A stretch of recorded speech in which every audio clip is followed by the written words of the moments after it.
ان الحمد للہ، بے شک تمام تعریف اکیلے اللہ وحدہ لا شریک کے لیے سزاوار ہے۔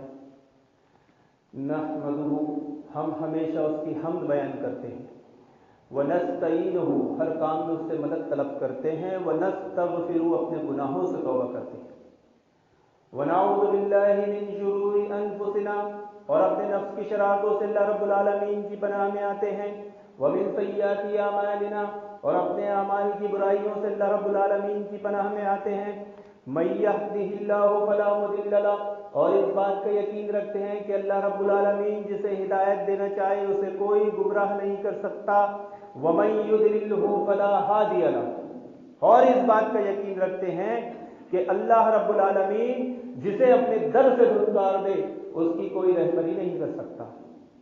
وَأَشْهَدُ أَن لَا إِلَٰهَ إِلَّا اللَّهُ وَحْدَهُ لَا شَرِيكَ لَهُ، اور میں گواہی دیتا ہوں کہ معبود برحق صرف ایک اکیلا اللہ رب العالمین ہے، وہ اکیلا ہے، اس کا کوئی شریک نہیں۔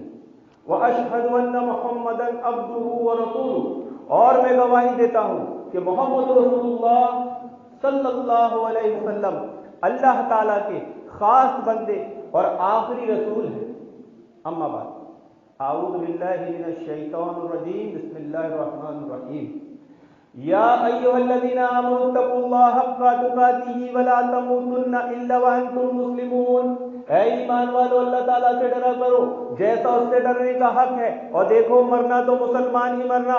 وقال جل شانہ فی موضوع آخر، یا ایھا الناس اتقوا ربکم الذی خلقکم من نفس واحدہ، اے لوگو اس رب سے ڈرو جس نے تمہیں ایک جان سے پیدا کیا، وخلق منها زوجها وبث منهما رجالا کثیرا ونساء، اور اس رب سے ڈرو جس نے تمہارے جنس سے تمہارا جوڑا بنایا اور پھر دنیا میں بہت سارے مرد و عورت پھیلا دیے۔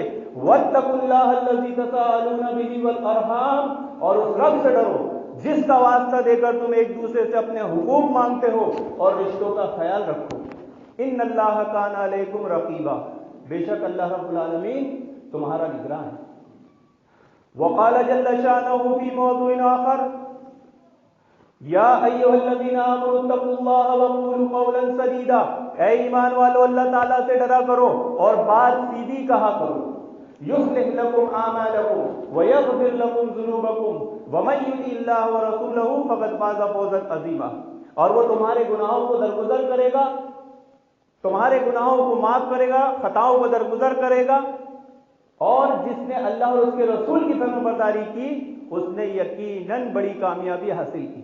اما بعد، فإن خیر الحدیث کتاب اللہ، اور سب سے بہترین حدیث اللہ کی کتاب ہے، وخیر الہدی ہدی محمد صلی اللہ علیہ وسلم، اور سب سے بہترین طریقہ محمد رسول اللہ صلی اللہ علیہ وسلم کا طریقہ ہے، وشر الامور محدثاتها وکل محدثۃ بدعہ، اور سب سے بدترین طریقہ وہ ہے جو دین میں اپنی طرف سے نکالا جائے اور وہ بدعت ہے، وکل بدعۃ ضلالہ وکل ضلالۃ فی النار، اور ہر بدعت گمراہی اور گمراہی کا ٹھکانہ جہنم ہے۔ اما بعد، اللہم انی اسألک علما نافعا ورزقا طیبا وعملا متقبلا، الہی مجھے نفع بخش علم، حلال روزی، تیری بارگاہ میں قبول ہونے والا عمل عطا فرما۔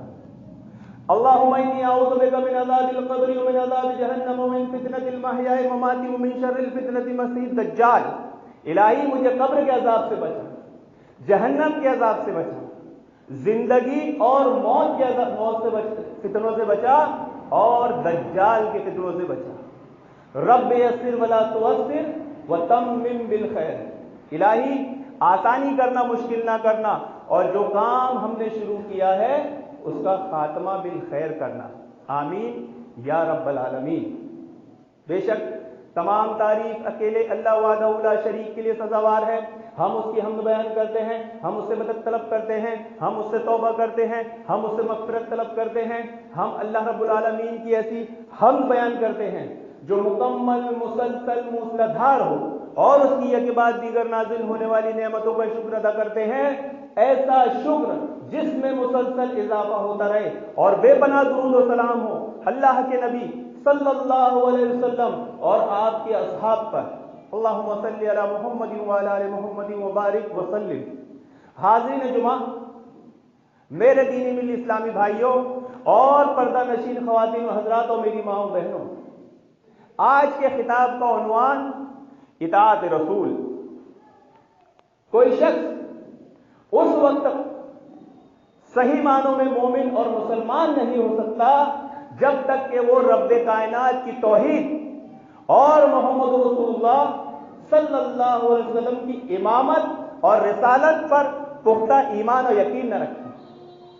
آج ہم یہ بیان کرنے کی کوشش کریں گے کہ توحید کا معنی کیا ہے اور امام کائنات رحمت العالمین کو امام اور رسول ماننے کے تقاضے کیا ہیں۔ لیکن اس سے پہلے ہم کچھ گزارشات پیش کرنا چاہتے ہیں کہ بعض لوگوں کے نزدیک آج توحید کا معنی یہ ہے کہ نماز صرف اللہ رب العالمین کے لیے پڑھی جائے اور باقی تمام امور سے اللہ رب العالمین کو بے دخل کر دیا جائے، اس ذات بابرکت کو تمام معاملات سے معطل سمجھا جائے اور سمجھا جائے کہ اللہ رب العالمین کے پاس رکوع اور سجود کے سوا کچھ بچا نہیں، رہی دوسری ضرورت کی چیزیں تو وہ ہم اللہ رب العالمین کے سوا دوسروں سے مانگ لیں گے۔ حاضرین، یہ ہرگز توحید نہیں، یہی شرک ہے۔ خلاصہ کلام یہ ہے کہ توحید کا معنی یہ ہے کہ ہمارے جوتے کے تسمیے سے لے کر کائنات کی بڑی سے بڑی شے کے تعلق سے ہمارا عقیدہ اور ایمان یہ ہو کہ اس کو عطا کرنے والا صرف اور صرف اللہ رب العالمین ہے۔ ساتھ ہی ساتھ یہ عقیدہ اور ایمان بھی ہونا چاہیے کہ اس کو عطا کرنا اور اس کو چھیننے کا اختیار بھی صرف اور صرف اللہ رب العالمین کے پاس ہے۔ اسی لیے نہ صرف یہ کہ ہم اپنے سر کو اس کے سامنے جھکاتے ہیں، بلکہ ہماری تمام حاجتیں، ہماری تمام فریادیں، ہماری تمام دعائیں، ہماری تمام مصیبتیں، پریشانیاں، ہمارے تمام مطالبات ہم اللہ رب العالمین کے سامنے پیش کرتے ہیں اور یقین رکھتے ہیں کہ ان تمام کاموں میں اللہ رب العالمین کے سوا کوئی ہماری مدد کرنے والا نہیں۔ امام کائنات رحمت العالمین کے بارے میں ہم یہ کہنا چاہتے ہیں کہ آپ کی امامت، آپ کی رسالت، آپ کی پیغمبری، آپ کی نبوت کو ماننے کا معنی یہ ہے کہ کائنات میں کوئی ایسی شخصیت نہیں ہے، کائنات میں کوئی ایسی شخصیت نہیں ہے کہ جس کی اطاعت کو فرض سمجھا جائے سوائے محمد رسول اللہ صلی اللہ علیہ وسلم۔ کوئی ایسی شخصیت نہیں کہ جس کی بات کے آگے محمد رسول اللہ کی بات کو رد کر دیا جائے۔ کیوں؟ کیونکہ اسلام نام ہی ہے محمد رسول اللہ کے حکم کے آگے سر جھکا دینے کا۔ ہم یہ بتانا چاہتے ہیں کہ جس طرح اللہ رب العالمین کی ذات و صفات میں کسی طریقے کی شرکت کرنا، کسی کو شریک کرنے سے انسان کے اعمال ضائع ہو جاتے ہیں، اسی طرح محمد رسول اللہ صلی اللہ علیہ وسلم کی ذات، آپ کی صفات، آپ کی پیغمبری، آپ کی نبوت، آپ کی امامت، آپ کی رسالت، آپ کی اطاعت، آپ کی اتباع میں ہر قسم کی شراکت سے انسانوں کے اعمال ضائع ہو جاتے ہیں۔ کیوں؟ کیونکہ ہم نے کلمہ پڑھ کے اس بات کا اقرار اور اعتراف کیا ہے کہ عبادت صرف عرش والے کی جائے گی اور اطاعت صرف مدینہ والے کی جائے گی۔ امام کائنات رحمت العالمین وہ یگانہ، منفرد، بے نظیر، بے مثال ہستی ہے کہ ادھر ان کی طرف سے حکم صادر ہو اور ادھر گردن جھکا دی جائے۔ اس سلسلے میں ذرا بھی پسو پیش سے کام نہ لیا جائے، ذرا بھی دل میں کسی طرح کا تردد نہ پایا جائے کہ اللہ کے نبی نے یہ کلام کیوں کیا، اللہ کے نبی نے بات کیوں کہی، آپ نے یہ حکم صادر کیوں فرمایا۔ کسی مومن کا یہ کام نہیں کہ وہ کیوں اور کیسے پوچھے، بلکہ مومن کا یہ کام ہے کہ محمد رسول اللہ کی زبان سے بات نکلے اور گردن جھکا دی جائے۔ بعض حضرات یہ سمجھتے ہیں کہ اللہ کے نبی کا یہ فیصلہ، آپ کا یہ فرمان، آپ کی یہ تعلیم ہماری سمجھ سے پرے ہے، تو ایسے لوگوں کو جان لینا چاہیے کہ انسان کی عقل کی حدیں جہاں ختم ہوتی ہے، نبوت کی حدوں کا وہیں سے آغاز ہوتا ہے۔ اس لیے کسی انسان کے لیے ضروری نہیں کسی انسان کو یہ نہیں سوچنا چاہیے کہ نبی نے یہ بات کیوں کہی، نبی نے کلام کیوں کیا، نبی نے حکم کیوں صادر کیا۔ بس نبی کی بات آئی اور سر جھکا دینا چاہیے۔ کسی مومن کے لیے، کسی مومن کو بالکل یہ نہیں سوچنا چاہیے کہ آپ نے بات کیوں کہی، آپ نے بات کس وقت کہی، آپ نے بات کس کے لیے کہی، آپ نے بات کیوں کر کہی۔ اطمینان قلب کی خاطر بھی نہیں، محمد رسول اللہ کی بات کو قبول کرنے کا یہ معیار اور یہ طریقہ بالکل درست نہیں، یہ ایمان نہیں، نفاق۔ ایک مومن کے لیے اتنا کافی ہے، ایک مسلمان کے لیے اتنا کافی ہے کہ اس بات، اس عمل پر محمد رسول اللہ کی مہر لگی ہے۔ سکے پر سرکاری مہر لگ جانے کے بعد کسی ایماندار کو یہ حق حاصل نہیں کہ وہ اسے رد کر دے۔ چنانچہ صحابہ اکرام کو اللہ رب العالمین نے دنیا میں جو بلند مقام عطا فرمایا، اور جبرائیل امین ان کے لیے جو آسمان سے جنت کی بشارتیں لے کر نازل ہوتے رہے، اور عرش والے نے اپنے کلام میں جو جنت کی شہادتیں دی ہے، وہ اسی لیے ان کو مقام ملا کہ ادھر نبی کریم صلی اللہ علیہ وسلم کی زبان سے حکم صادر ہوتا اور وہ ایک لمحے کے لیے بھی نہیں سوچتے تھے کہ عمل کیا جائے یا نہ کیا جائے۔ محمد رسول اللہ صلی اللہ علیہ وسلم کی بات آپ کی زبان سے نکلنا مطلب عمل، اللہ کے نبی کی زبان سے حکم کا صادر ہونے کا مطلب صحابہ اکرام کے وہاں یہ تھا کہ عمل کیا جائے۔ صحابہ اکرام اللہ کے نبی کے حکم کے پیچھے، اس کے پس و پیش کسی طرح کی حکمت نہیں تلاش کرتے تھے۔ وہ آمنا صدق نہ کہتے تھے، کیل کال کثرت سوالات سے بچتے تھے، ان کے دل ایمان سے بھرے ہوئے تھے، اخلاص سے بھرے ہوئے تھے۔ آئیے دیکھیے واقعہ، عبداللہ بن مسعود رضی اللہ عنہ مسجد میں داخل ہو رہے ہیں، اللہ کے نبی خطاب کر رہے ہیں، ایک شخص دوران خطبہ کھڑا ہو گیا، آپ نے اس سے کہا بیٹھ جاؤ، چنانچہ وہ شخص بیٹھ گیا۔ لیکن یہ بات عبداللہ بن مسعود کے کانوں میں پڑی جو ابھی مسجد میں داخل ہو رہے ہیں، ایک پاؤں اندر ایک باہر، کانوں سے آواز ٹکرائی، وہیں بیٹھ گئے۔ اللہ کے نبی نے دیکھا جلیل القدر صحابی، میرے پیارے صحابی جوتوں میں بیٹھے ہیں، مسجد کے دروازے پہ بیٹھے ہیں، اے عبداللہ وہاں کیوں بیٹھے ہو، اندر آ جاؤ۔ آپ کھڑے ہوئے، ادب سے عرض کیا کہ اللہ کے نبی صلی اللہ علیہ وسلم، آپ کی زبان مبارک سے بات نکلی، میرے کانوں سے ٹکرائی، میں نے سوچا کہ محمد رسول اللہ کی بات آنے کے بعد اگر میرا ایک قدم بھی آگے بڑھا تو یہ قدم مسجد کی طرف نہیں بلکہ جہنم کی طرف ہوگا، تو میں کیسے قدم بڑھا سکتا تھا۔ یہ وہی عبداللہ بن مسعود ہے جن کے غریبی، فقر و فاقہ کا یہ عالم تھا کہ پہننے کے لیے لباس نہیں، ایک جھبا پہن کے گھومتے تھے جس میں سے دو پتلی پتلی ٹانگیں دکھائی دیتی۔ چنانچہ ایک دن ایک صحابی نے آپ کی یہ پتلی پتلی کمزور ٹانگیں دیکھ کے ہنس دی۔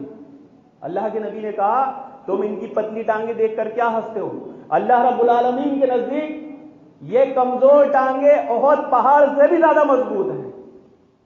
صحابہ اکرام کو یہ مقام کس لیے ملا؟ ادھر نبی کریم صلی اللہ علیہ وسلم کی زبان سے حکم صادر ہوا اور ادھر عمل کیا گیا، گردن جھکا دی گئی۔ آپ وہ واقعہ بھی دیکھ لیجئے، اللہ کے نبی نماز پڑھا رہے ہیں، جوتے میں گندگی لگی تھی، جبرائیل امین نے آپ کو بتایا، آپ نے جوتے اتار دیے، صحابہ کرام نے بھی اتار دیے۔ سلام کے بعد آپ نے پوچھا میرے جوتے میں گندگی لگی تھی، مجھے جبرائیل امین نے خبر دی، تم نے کیوں اتارے، تم نے کیوں اتارے؟ صحابہ نے عرض کیا کہ اللہ کے نبی ہم نے آپ کو عمل کرتے ہوئے دیکھا اور سوچا اگر ایک لمحہ بھی آپ کے عمل کے خلاف کیا تو کہیں محمد رسول اللہ کا رب ناراض نہ ہو جائے۔ قول عمل اللہ کے نبی کا دیکھنے کے بعد صحابہ اکرام ایک لمحے کے لیے بھی نہیں سوچتے تھے کہ اس پر عمل کیا جائے گا کہ نہیں کیا جائے گا۔ ایک شخص، ایک صحابی اللہ کے نبی کے ساتھ ظہر کی نماز پڑھے، دیکھا مسجد میں جیسے ہی داخل ہوئے تو اللہ کے نبی بیت المقدس کے بجائے بیت اللہ کی طرف منہ کر کے نماز پڑھا۔ آپ نے ان کے پیچھے نماز پڑھی، سلام پھیرا، چلے گئے۔ اگر یہ مسئلہ ہمارے ساتھ ہوتا تو کتنی سوال جواب ہوتے، ایسا کیوں؟ ابھی تک تو ادھر منہ کر کے نماز پڑھ لیتے، ادھر کیسے ہو گیا؟ صحابی نے نبی کے پیچھے نماز پڑھی، سلام پھیرا، چلے گئے، اپنے بازار میں گئے، خرید و فروخت کی، اپنے گھر پہنچے، عصر کی نماز کا ٹائم ہو گیا، مسجد کی طرف دوڑے، مسجد میں داخل ہوئے، دیکھا کہ امام جو ہے ابھی بھی بیت المقدس کی طرف منہ کر کے نماز پڑھ رہا، حالت رکوع میں نماز ہے، امام ہے، جماعت ہے، وہی اعلان کیا، اے اللہ کے بندو، میں محمد رسول اللہ کے پیچھے نماز پڑھ کے آیا ہوں، میں نے انہیں بیت اللہ کی طرف منہ کر کے نماز پڑھتے دیکھا ہے۔ اسی حالت میں امام شمال سے لے کے جنوب کی طرف چلا گیا۔ سلام پھیرنے کے بعد ایک شخص نے دیکھ رہا تھا، جو اس نے کہا، اے اللہ کے بندو، رکوع سے سر تو اٹھا لیتے، رکوع سے سر تو اٹھا لیتے۔ انہوں نے عرض کیا، ہمیں ڈر تھا کہ اگر ایک لمحے کی بھی ہم نے دیری کی تو کہیں محمد رسول اللہ کا رب ناراض نہ ہو جائے۔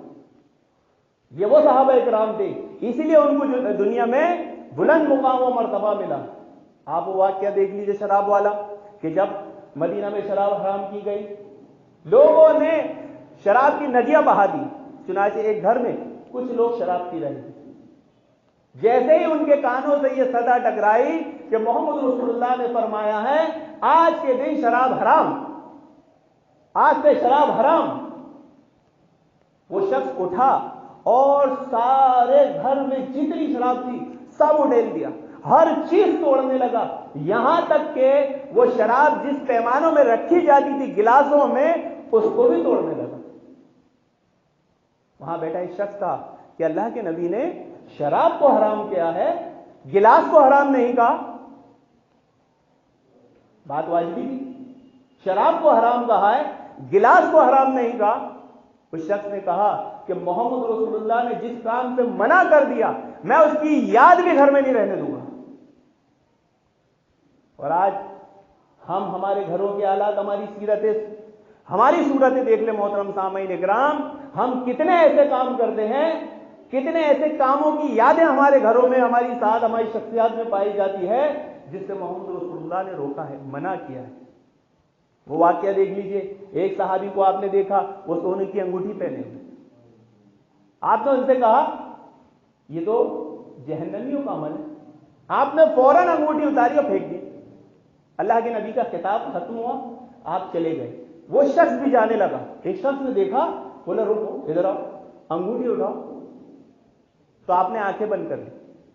وہ صحابی نے انگوٹھی کی طرف دیکھا نہیں، آنکھیں بند کر لی، تو شخص نے کہا کہ اللہ کے نبی نے مردوں کے لیے انگوٹھی سونا پہننا حرام کیا ہے، عورتوں کے لیے نہیں کیا ہے، کم سے کم یہ سونے کی انگوٹھی لے جاؤ اور اپنے گھر کی عورتوں کو دے دو۔ تو بولے جس چیز سے محمد رسول اللہ نے نفرت کا اظہار کیا ہے میں اس کو اپنے گھر والوں کو بھی دینا پسند نہیں کرتا۔ کہ محمد رسول اللہ کے واضح احکامات آ جانے کے بعد ہم اپنی خواہشات کے پیچھے کتنا چلتے ہیں۔ آج ذرا جائزہ لیں اپنا، مصعب بن عمیر رضی اللہ عنہ جو ریشم کا لباس پہنا کرتے تھے، ریشم کا لباس پہننے والا صحابی ٹاٹ کا لباس پہن کے کہتا ہے آج اتنی راحت ملی جتنی کبھی ریشم کا لباس پہن کے نہیں۔ یہ وہ صحابی ہیں کہ ہاتھوں میں زنجیریں ہیں، مسجد نبوی میں داخل ہوتے ہیں، اللہ کے نبی نے دیکھا، کہا آپ کی آنکھوں میں آنسو آ گئے، اے مصعب تم نے میرے لیے میری محبت میں اپنے آپ کو کتنا مشقت میں ڈال لیا کہ کہاں تم ریشم کا لباس پہنتے تھے، آج تمہارے گلے میں ٹاٹ کا لباس پڑا۔ انہوں نے کہا کہ اللہ کے نبی کیا ہوا، میری گردن میں ریشم کا لباس نہیں، آپ کی محبت کی زنجیریں تو ہیں۔ یہ وہی صحابی ہیں کہ جب احد کے موقع پر آپ کو شہید کر دیا گیا، آپ کے تن پہ ڈھانکنے کے لیے کپڑا نہیں تھا، آپ کی لاش مبارک ایسے ہی پڑی تھی۔ اللہ کے نبی نے دیکھا، بولا اے مصعب تو نے میرے لیے اتنی مشقتیں، میری محبت میں اتنی مشقتیں اختیار کیا ہوا آج تیرے تن کو ڈھانکنے کے لیے کپڑا نہیں ہے، لیکن عرش کے فرشتے جنت کا لباس لیے تیرا انتظار کر رہے ہیں۔ صحابہ اکرام کو یہ بلند مقام کیوں ملا؟ اللہ کے نبی صلی اللہ علیہ وسلم کی زبان مبارک سے بات نکلی اور اس پہ عمل کرنا۔ حاضرین، ایمان کے تقاضے کیا ہیں؟ آج ہم اپنا کردار، اپنی عادتیں اپنی سیرت، اپنے رسم و رواج کو دیکھیں. کیا ہم اللہ کے نبی صلی اللہ علیہ وسلم کے ماننے والے نہیں ہیں؟ ہم اللہ کے نبی صلی اللہ علیہ وسلم کے تعلق سے اپنے اعمال کو دیکھیں کہ واضح احکامات آ جانے کے بعد ہم کتنا اپنی خواہشات کے پیچھے چلتے ہیں. برادری کے تقاضے ہیں، بیوی کے مطالبے ہیں، عزیزوں کی خواہشات ہیں، بچوں کی باتیں ہیں. ان تمام کے مقابلے میں محمد رسول اللہ کے واضح احکامات کی ہماری نظروں میں آج کیا ویلیو ہے؟ وہ صحابی تھے جو ریشم کا لباس پہنتے تھے، لیکن محمد رسول اللہ کی محبت میں ٹاٹ کا لباس پہننا پسند کیا ہے. آج ہمارے لباس ہم دیکھ سکتے ہیں. آج ہم اس دین کے لیے کیا کر رہے ہیں، محمد رسول اللہ کے لیے کیا کر رہے ہیں. ہم نے پوری دنیا کو ایک طرف اور محمد رسول اللہ کو ایک طرف رکھ دیا. ماننا کس کی چاہیے تھا اور مان کس کی رہے. دیکھیے وہ صحابی عبد الرحمن بن عوف رضی اللہ عنہ اپنے گھر کا سارا ساز و سامان، اپنے بیوی بچوں کو لے کر مدینہ کی طرف نکل پڑے. اونٹ پہ بیٹھا، اونٹ کھڑا ہوا، تھوڑی دور ہی چلا تھا، تھوڑی دور ہی چلا تھا. سسرال والے بھاگ کر آئے. کہاں جا رہے ہو؟ بولے مدینہ والے کے پاس جا رہے. بولے جاؤ لیکن ہماری بیٹی دے کے جاؤ، ہماری بیٹی کو نہیں جان دے گی. بیوی کو چھوڑ دیا. تھوڑی دیر اونٹ چلا تھا، گھر والے بھاگ کے آئے. اونٹ ہمارا ہے، تمہارا بچہ یہ بھی ہمارا ہے، اس کو نہیں جان دیں گے. اونٹ بھی دے دیا، بچہ بھی دے دیا. چھوٹا سا بچہ باپ سے جدا ہوتے ٹائم بلکتا ہے، دل کا رویا. انہوں نے کہا بیٹا مجھے تجھ سے بہت محبت ہے، بہت محبت ہے، لیکن اتنی محبت نہیں ہے کہ جتنی میں محمد رسول اللہ سے محبت کرتا ہوں. محمد رسول اللہ صلی اللہ علیہ وسلم کے لیے میں تیرے جیسے 1000 بچے قربان کر دوں. چنانچہ اونٹ اور بچہ دونوں دے دی. اب پہنچتے ہیں مسجد نبی میں. اللہ کے نبی صلی اللہ علیہ وسلم نے نماز پڑھ رہے تھے، سلام پھیرا. جیسے ہی دیکھا سامنے عبد الرحمن بن عوف کھڑے ہیں. پوچھا عبد الرحمن تمہیں ہماری محبت کھینچ لائی؟ کہا ہاں اللہ کے رسول. بولے کیسے آئے ہو؟ بولے اللہ کے رسول ظالموں نے ہر چیز چھین لی، سب کچھ لٹا کے آئے ہوں.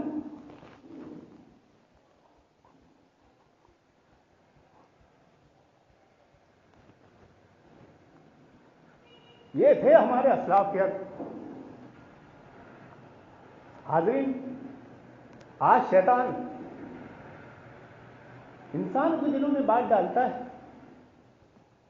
کہ یہ تو بڑے پیر ہیں، یہ تو بڑے ولی ہیں، یہ تو بڑے فقیر ہیں.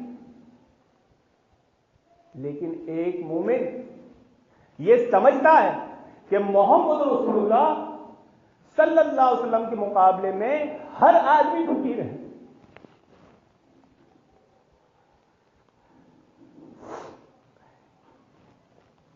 شرک کے بعد انسان اگر کہیں آ کے پھنستا ہے تو یہیں. وہ کیا مسئلہ ہے؟ آج معاشرے میں چلے جائے دیکھیں لوگ کیا کہتے ہیں، یہ تو بڑے جانکار ہیں، یہ تو بہت بڑے بزرگ ہیں، کیا ان کو دین نہیں سمجھتا تھا؟ کہتے ہیں نا معاشرے میں. تو ایسا شخص اور ایسے بزرگ ہرگز بزرگ نہیں ہو سکتے، بلکہ دین کا صحیح جانکار وہ ہے جو محمد رسول اللہ کے نام کو اونچا رکھے، آپ کے فرمان کو بلند رکھے. اگر کوئی شخص محمد رسول اللہ کی بات کے آگے اپنی بات پیش کرتا ہے وہ ہرگز بزرگ نہیں ہو سکتا. صحابہ اکرام کے واقعات دیکھ لیجئے. اللہ کے نبی کی تدفین ہوئی. ایک صحابی کہتے ہیں کہ اللہ کے نبی کو جنت البقیع میں دفن کیا جائے گا، دوسرے صحابی کہتے نہیں. یہ لوگ جو آج کہتے ہیں کہ یہ تو بڑے بزرگ ہیں، بڑے پیر ہیں، بڑے ولی ہیں، بڑی پہنچی ہوئی شخصیت ہے، کیا ان کو دین نہیں سمجھا؟ کیا صحابہ اکرام سے بھی بڑا کوئی بزرگ ہے امت میں؟ صحابہ اکرام میں اختلاف ہوا. ایک صحابی کہتے جنت البقیع بھی جایا جائے گا، دوسرے صحابی کہتے ہیں نہیں. لیکن وہیں ابو بکر صدیق رضی اللہ عنہ نے حدیث بیان فرمائی کہ انبیاء جہاں فوت ہوتے ہیں ان کی تدفین وہی ہوتی ہے. اتنے سارے بزرگ کے بیچ میں جیسے ہی محمد رسول اللہ کا کلام آیا اس کو بلند رکھا گیا، اس کو مانا گیا.